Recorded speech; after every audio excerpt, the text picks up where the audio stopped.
qui menja et buida, de qui pensa en tu quan cull la seva collita.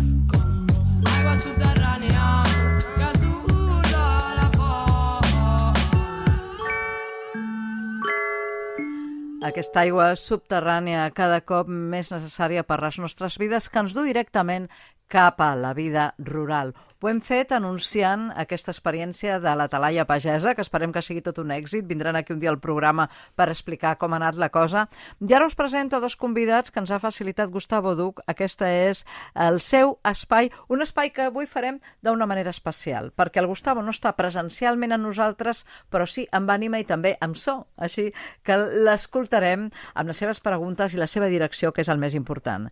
I aquestes persones són l'Alba Hierro. Hola, Alba. Hola. Benvinguda. I també en Joan Pedragosa. Hola, Joan. Hola. Ells dos formen part d'una fundació, la Fundació Emprius. Avui us dediquem a aquest espai del Gustavo perquè creiem que és molt important que la gent escolti el que comenceu a fer i per què esteu aquí ara i comenceu a caminar endavant. La Fundació Emprius, i li donem la benvinguda al Gustavo amb la primera pregunta que llença. Escolteu-lo. Us dieu Fundació Emprius. Què vol dir Emprius? D'on recolliu aquesta paraula? Bé, els emprius... emprius és una paraula que fa referència al dret d'ús comunal sobre una terra, un terreny o un recurs, i era un element molt important de la vida rural als pobles, no fa tant de temps, en els quals el veïnat tenia accés i dret d'ús i de gestió sobre molts elements que pertanyien al comú de veïns, d'aquí ve la paraula comunal i ús comunal, i empriu ve també d'emprar, no? Que ho utilitzaven, tenien dret a l'ús. I és un element que va tenir molta importància durant molt de temps, no obstant, va anar desapareixent i ara està bastant oblidat de la nostra memòria i record, i també volem d'alguna manera tirar d'aquest fil perquè ens sembla que té molt a aportar. Clar que sí. De fet, vosaltres, en la presentació d'Emprius, Alba, parleu de que la nostra terra guarda la memòria del treball de generacions passades, una memòria necessària de recuperar. Sí, o sigui, sí que nosaltres una mica el que ens plantegem és com es recupera a dia d'avui. És veritat que una cosa que no hem dit és que algunes zones dels Pirineus sí que es mantenen alguns comunals, però que quan diem que volem recuperar els comunals, què vol dir a dia d'avui, entenent que avançar cap a un ús comunal implicaria moltes coses. D'una banda, canviar amb el sistema de propietat privada que tenim i també amb una mentalitat de com s'utilitzen les coses i com et relaciones amb allò que no és teu o que no és de l'administració tampoc, sinó que és del comú. Llavors, per a nosaltres, és tot un repte pensar què vol dir promoure el comunal com al 2024 i què ens estem imaginant, i per nosaltres sí que agafem d'exemple coses que ja estem fent la gent que ho estem impulsant, que estem vivint en comunitat, estem fent projectes productius comunitaris, oberts al veïnat, i llavors la idea és, per nosaltres un comunal a dia d'avui, o el que volem fer des d'Emprius, és projectes que siguin de base comunitària, que donin resposta a necessitats comunitàries i que estigui clar com entrar a participar. Això no vol dir que ara mateix tots els projectes seran tots del veïnat obert completament, perquè hi ha un principi de realitat, no? De la gestió d'una casa no pot viure tothom en aquell moment, i que també sabem que justament nosaltres, perquè vivim en comunitat, sabem que per a viure en comunitat has de trencar moltes barreres i moltes formes de fer que tenim ara ja mateix molt inculcades, no? En la nostra manera de relacionar-nos amb la família o com construïm les relacions humanes, i que per tant és tot un repte veure com anar incloent i com anar creant aquestes comunitats que siguin sostenibles en el temps i que perduren i puguin construir coses, no, de cara al... Següent pregunta del Gustavo Duc. Atenció a la seva via. La recuperació dels emprius, que ho ha explicat molt bé, quin valor polític creieu que li podem trobar? Ara mateix, sobre les terres agràries catalanes, hi ha un munt de pressions per ocupar-les, per fer megaeòliques, megasolars, projectes turístics, el hard rock... qualsevol cosa sembla que té prioritat davant de l'agricultura. De fet, Joan, crec que alguna vegada ens has explicat que els terrenys del hard rock són terrenys que s'anomenen emprius. Sí, és així. Pel que deies al principi, el valor polític dels emprius i de la gestió comunal dels recursos crec que justament planteja un estil i un model de participació en la societat de les persones en la qual agafen un paper actiu a primera línia, participant en peu d'igualtat amb la resta de veïnat i de comunitat a les qüestions que els afecten. Crec que és un model molt necessari a recuperar davant l'actual model en el qual les persones pràcticament no tenim cap mena de participació ni d'incisió en la vida política i econòmica, i fins i tot quan són molts cops recursos municipals o públics, la gestió és, diguéssim, tan en poques mans o tan opaca o d'esquenes a la participació ciutadana que no acaba de ser realment algú que estigui en mans de la gent. I sí que, com deia l'Alba, queden encara emprius i béns comunals als Pirineus i altres llocs de Catalunya. A la resta de l'estat espanyol també hi ha molts llocs on encara queda molt més. I també hi ha llocs que s'han quedat amb el topònim d'emprius, que té el nom, tot i que s'hagi perdut l'ús o la legalitat de la qüestió, però jo diria que sempre que un topònim es digui emprius vol dir quasi segur que en algun moment va ser una terra d'ús comunal, i a la zona, els terrenys on volen estar sobre la taula si es construeix aquest macroprojecte del Hard Rock a Salou, al Camp de Tarragona, es diu justament Emprius Nord, no? Uau, doncs aleshores està clar que està molt lligat, coses i temes que no coneixem. Ara que estaves parlant, Joan, recordava, per exemple, que pot ser aquest ús comunal o emprius de l'ús de la llenya en boscos comunitaris a Burgos, passa molt, a Galícia també, on els boscos són de la localitat del poble i, per tant, un cop es talla la llenya o es neteja, els beneficis van a parar al poble. Seria una mica un model? Sí, seria el model, i a la vegada també veure que en aquests llocs el que està passant és que a vegades aquests boscos comunals, per exemple, cedeixen a algú que paga diners per a plantar eucaliptos, per exemple, no? A Galícia, perquè l'eucalipto és rentable per a la indústria. Llavors, que nosaltres des d'Emprius sí que veiem que acompanyar la creació de comunals no és només fer la gestió comunitària, sinó també pensar en quins valors fem aquesta gestió comunitària. Per això, des d'Emprius sí que quan diem que volem impulsar projectes, també diem que volem que tinguin el valor del feminisme, de la solidaritat, del suport mutu, de l'ecologisme, de la permacultura, perquè no és només ho fem juntes, sinó també que allò que fem transformi la societat i l'entorn de manera positiva i constructiva. Llavors, que ara mateix, encara que quedin alguns terrenys comunals, no tots s'estan gestionant tal com s'entenien a l'edat mitjana, en què era la font de recursos del poble. Evidentment, han canviat les coses i ja estem al segle XXI, però poden tenir una funció similar.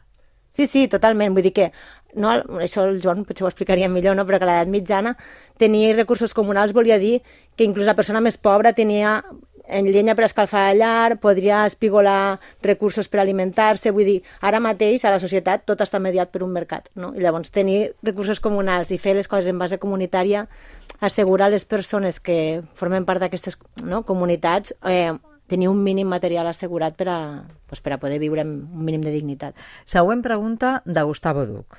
Crec que queda bastant clar que finalment els comunals o el que esteu recuperant des de la Fundació Emprius és béns comuns que han d'estar gestionats per la comunitat en usufructe, que no són de ningú i que per tant són de tots. Però què vol dir viure en comunitat? Tenim els exemples que ja formen part de la Fundació Emprius, com Mas les Vinyes, Calcasses, Cantonal. Quins valors aporta aquesta vida comunitària que són claus a l'hora de desbaratar un model capitalista que es cimenta justament en l'individualisme? Crec que potser abans de respondre hem d'explicar una mica algunes accions que volem emprendre des d'Emprius, perquè la Fundació la creem, hem pensat diverses línies d'acció per impulsar aquests comunals, i un d'ells és aconseguir patrimoni per poder-los cedir en custòdia a col·lectius que bé vulguin viure en comunitat o tenir projectes productius del sector primari amb una perspectiva comunitària. Bé sigui perquè el projecte és col·lectiu o perquè abasteixen a grups de consum o serveixen per abastir altres projectes comunitaris amb una mirada oberta al poble, participativa. Vull dir, com que ja us diem que no estem tancant la nostra mirada de comunal a una cosa molt específica, sinó que estem obertes a propostes. Llavors, una de les línies de treball és aconseguir patrimoni en entorns rurals, que és on nosaltres estem treballant, i cedir-lo a comunitats. I crec que un dels punts forts d'Emprius és que ho estem impulsant diferents comunitats ja existents, algunes ja fa 15 anys que existeixen, que som Calcases, Mas les Vinyes, Cantonal, Camparera i la Tomassa. I crec que això també ens dona molta perspectiva, perquè ara mateix, actualment, al grup motor, tothom que està al grup motor, des de que es va crear fa 2 anys, són persones que vivim o hi participem activament en aquestes comunitats. I això ens dona tant una visió del potencial que té trencar amb aquest model de família nuclear, de només ens relacionem pares i fills i tota l'economia i la forma de crear vincles i de criar i de cuidar està tancada en aquesta família, té molt potencial i a la vegada també té molts reptes i molts perills perills no sé si estan, però que té coses que com que trenquen amb la norma establerta també has de repensar com fer, i que crec que els aprenentatges dels diferents models que estem utilitzant nosaltres també ens serveixen per acompanyar en aquestes persones que vulguin agafar un patrimoni en custòdia i fer un projecte. Llavors la idea és cedir-lo en custòdia a llarg plaç o de forma vitalícia, però també acompanyar sabent que ja tenim un aprenentatge i un recorregut i d'alguna manera ens fem responsables de dir, ostres, per nosaltres ja va ser difícil, però va ser possible i cada cop és més difícil accedir a l'habitatge, cada cop els joves estan més precaritzats, no tothom té els mateixos privilegis per a poder accedir a l'habitatge, llavors fem-nos responsables de que nosaltres ja ho estem tirant endavant i afavorim que altra gent també ho pugui fer perquè creiem que és un model de resiliència davant dels temps que venen. Has parlat, Alba, del Mas les Vinyes. Mas les Vinyes és un dels exemples que Joaquim Sampere posa en el seu darrer llibre, Converses sobre creixements i col·lapses, de cap a on podrien anar les coses a nivell rural. És important també tenir-ho clar. Vosaltres treballeu, com has dit, per facilitar el relleu agrari amb cessioterres, eines, projectes comunitaris que busquin aquesta transformació social. I aquest és un element molt clar perquè precisament ara la pagesia està passant, com escoltàvem fa un moment, per un moment difícil. I aquí la següent pregunta que ara escoltem cap a vosaltres del Gustavo Duc. Veiem que la Fundació Emprius, quan parla de recuperació de terres, recuperació d'aigües, de gestió en comú, alhora ho associa a agricultura ecològica, permacultura. Quin és aquest enllaç tan clar entre les dues realitats? Com us posicioneu davant del model d'agricultura que s'ha de practicar i alhora, crec que ho podem lligar, què penseu que us ha portat, quines reflexions us ha portat aquests dies que hem vist les revoltes pageses? Sí, respecte a la relació entre el model a nivell organitzatiu o social pel qual apostem més i després les apostes concretes d'agricultura ecològica i agroecologia, una gestió de l'aigua sostenible, pensem que al final d'alguna manera estem apostant per un model que sigui més responsable i més just, no? Llavors això a nivell d'organitzatiu ho veiem que va cap a la línia d'estructures de participació directa de la ciutadania i de la gent, i a nivell de model productiu té a veure també amb petita escala i amb formes d'economia més cooperativa i de suport mutu, i també de models que apostin per respectar els recursos del medi ambient i la sostenibilitat, no? Llavors per això també tota l'aposta per l'agroecologia que fem. Sí, digues, i en relació a la revolta pagesa, no, que comentava el Gustavo, nosaltres la veiem com una oportunitat, sobretot en el sentit de, no, ara mateix a la societat s'està descentrant la mirada i s'està parlant de la realitat al camp, no, que normalment tenim una realitat molt urbanocèntrica, parlem de lo que passa a la ciutat, tenint en compte que la ciutat en si mateixa no és sostenible, vull dir, necessita de tot el voltant per a poder subsistir, no? És totalment dependent. Clar. Aquesta és una bona definició del que significa ara actualment una metròpoli. Sí, no? I a vegades... La dependència externa. Sí, sembla com... La mirada és com una mica com si allò fos el centre i la i tot s'ha de fer a mesura d'això, és en plan, ja, però no és sostenible, i la gent que us està alimentant, que està fent el model de mantenir el camp, mantenir l'entorn, que també us permet no només menjar, respirar perquè hi ha boscos, vull dir que hi ha tot un sosteniment de la vida que s'està donant fora de la ciutat, doncs aquesta gent no està podent viure. Llavors que de cop socialment i a les notícies i als bars s'estigui parlant de la realitat pagesa, creiem que és una oportunitat. Si bé és cert que també dintre del model pagès, pues que també ens hem de qüestionar models de pagesia que han de ser sostenibles a llarg plaç, i això vol dir pues, que el sòl tingui nutrients, coses que ara mateix amb l'agricultura convencional estan fent perillar la pervivència del model per quan s'acabi el petroli, que no falta tant temps. Llavors, sí que alhora que ho veiem com una oportunitat de centrar la mirada, també ho veiem una oportunitat dintre la pròpia pagesia, perquè en el moment en què dius que no és sostenible el que està passant, també pots entrar en debats més profuns de dir, vale, però que a part de que l'administració no ens fiqui tanta burocràcia o no ens fiqui tanta problemàtica, com és sostenible el nostre model a llarg plaç amb la natura i amb el que volem produir i abastir a la societat. I llavors sí que també veiem amb molts bons ulls que dintre de la pagesia l'agroecologia també s'està organitzant, i això també pot ser una aposta estratègica més a llarg plaç, de que l'agroecologia estigui pensant formes de...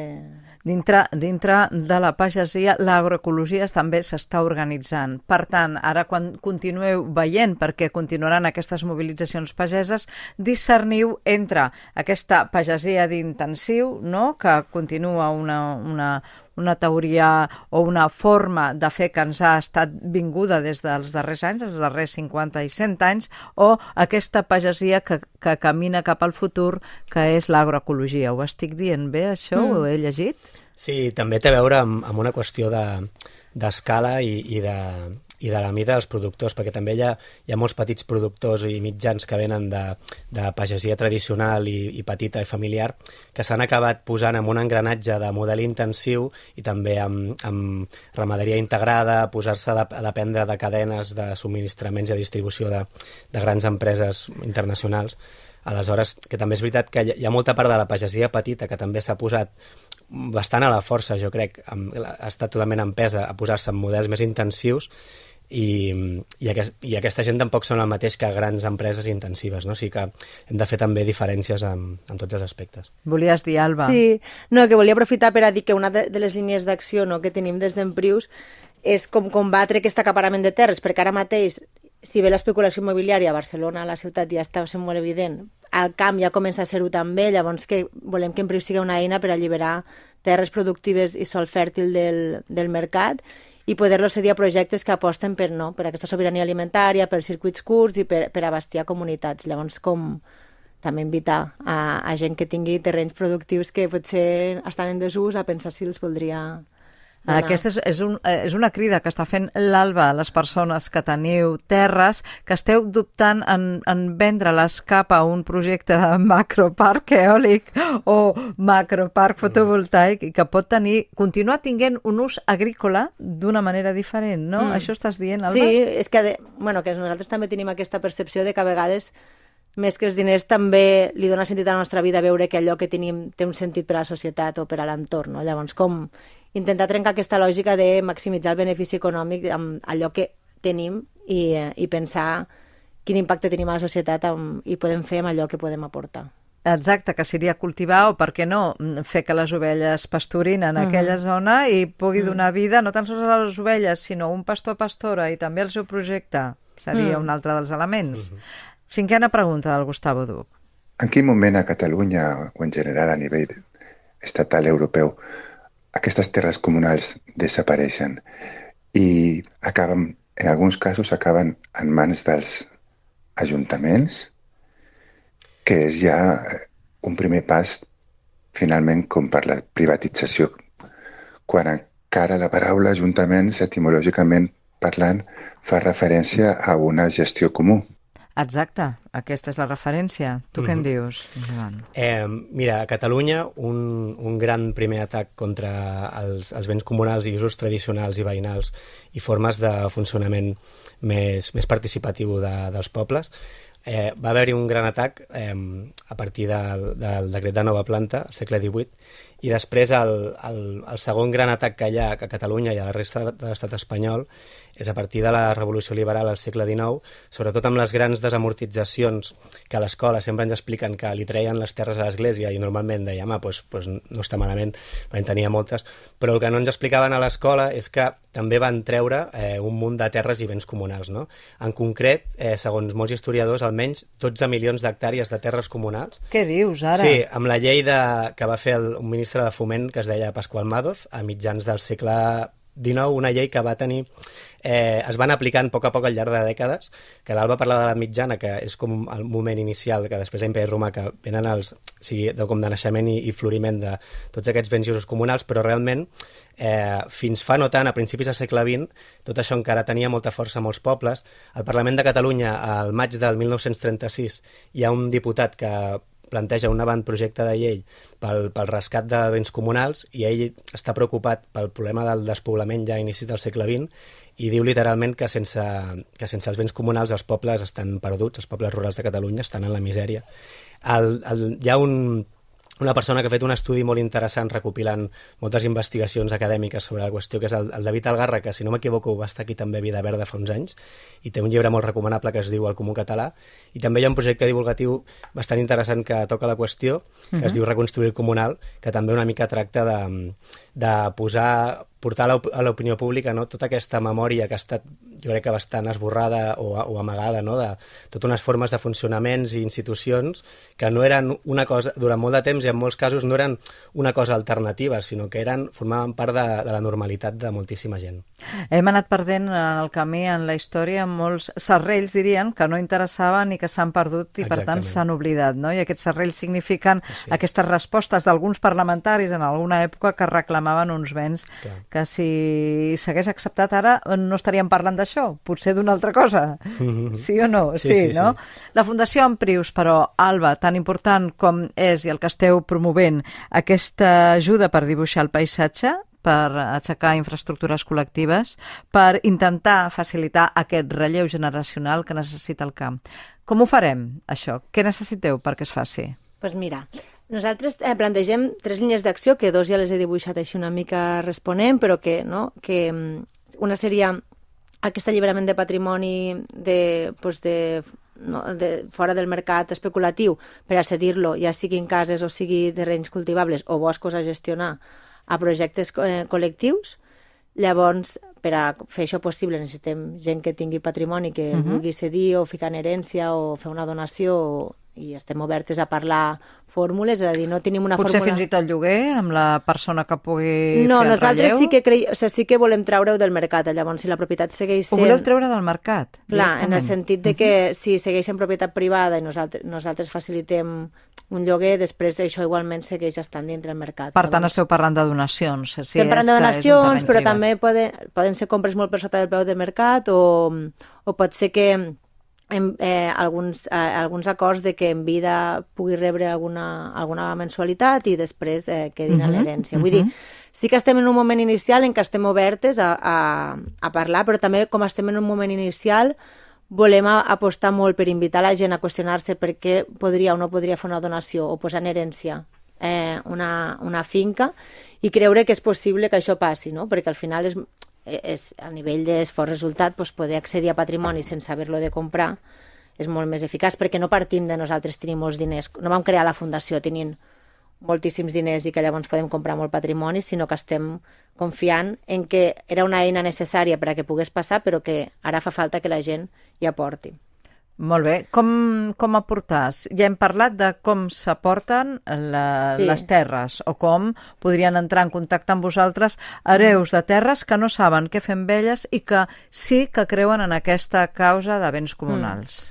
Sí, després també, ara estem llançant justament, no, que menciones algunes frases del vídeo promocional, ens hem obert una mica, fins ara ens havíem estat explicant més en entorns afins, que ens coneixien i així, i ara ens estem obrint una mica més al gran públic amb la idea d'arribar gent que pugui ser afí i que pugui aportar. Llavors, pots aportar fent una gran donació, si és el cas, però si no, també nosaltres volem funcionar amb una base participativa de sòcies que tenen una assemblea anual on podem explicar el projecte, coneixen algun de les cases o patrimoni que gestionem i que puguin participar d'algun dels debats estratègics. Llavors, el proper 4 de maig, de fet, tenim la nostra primera assemblea oberta amb les sòcies, i ara estem iniciant una campanya de sòcies, però que, bueno, que a la web sempre pots fer sòcia sempre que vulguis, que vol dir aportar un tant per cent anual, un tant per cent, perdona, disculpa, una quota anual, que pot ser la que convingui, vull dir que nosaltres tenim des de 60 a 500 euros, però que pots dir l'import que... Qualsevol escull